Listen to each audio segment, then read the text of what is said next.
8:55 Eastern Time, and Columbia and its affiliated stations bring you Elmer Davis and the news. General Marshall and Admiral Stark, heads of the Army and Navy, will be heard tomorrow by the House Foreign Affairs Committee on the Lease land bill. This was announced this evening after the committee had heard testimony against the bill from Charles Lindbergh and General Hugh Johnson. Lindbergh said the bill would be one more step away from democracy, and that he believed American aid to Britain was a mistake and would prolong the war without bringing a British victory, which in his opinion could not be achieved even if the United States went into the war unless there was an internal collapse of Germany. He said he hoped that neither side would win the war, as the defeat of either one would mean economic prostration, and he wanted a negotiated peace, though he felt that America had already lost some of the influence it might have had on the negotiations. He added that he doesn't like many things that are going on in Germany, but believes that over a period of years, one side is as much at fault as the other. Testifying in the field in which he is an expert, Lindbergh said the transoceanic bombing of American cities was possible, but that while it could do considerable damage by peacetime standards, it would have a negligible effect on our military position.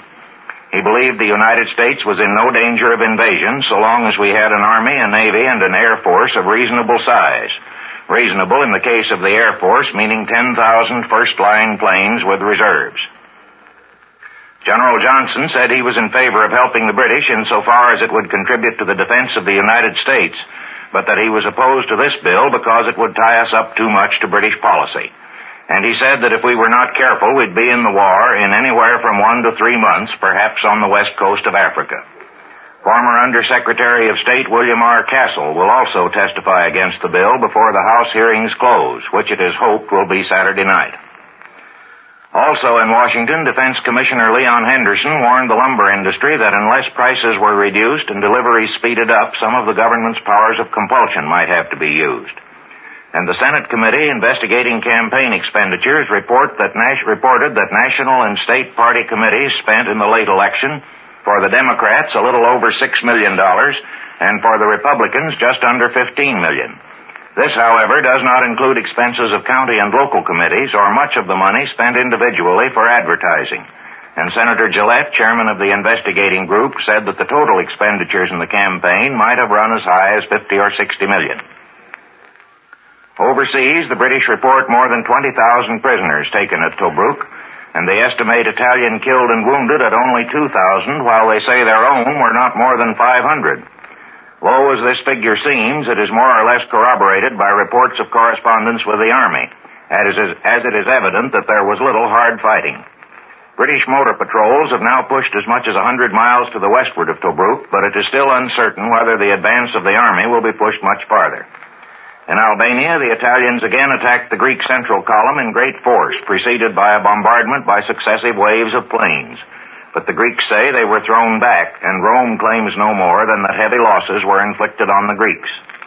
The British Air Force bombed Berat in Albania and also Italian bases in the Dodecanesus and at several points in Sicily. In northern Europe, too, the British have done most of the work in the last 24 hours. Last night they bombed Dusseldorf and surrounding towns in the Ruhr area, and today they attacked the French Channel ports. Meanwhile, London and most of England are having the fourth successive night with no raids at all, so far reported at any rate, although single German planes attacked a few points on the east coast today. In Romania, Premier Antonescu appears to have regained complete control of Bucharest and is broadcasting to the country that the rebellion has ended and everybody ought to go back to work.